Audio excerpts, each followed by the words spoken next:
मिट जाएंगे गुनाहों का तसव्वुर ही जहाँ से इक़बाल, अगर हो जाए यकीन के अल्लाह देख रहा है।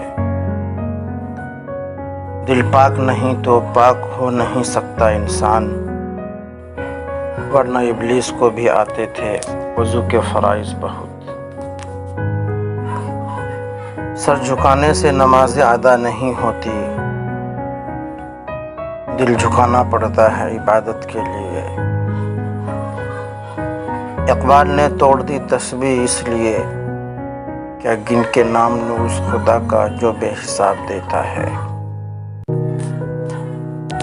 कोई इबादत की चाह में रोया, कोई इबादत की राह में रोया। अजीब है ये नमाज़ मोहब्बत का सिलसिला, कोई क़ज़ा करके रोया, कोई अदा करके रोया।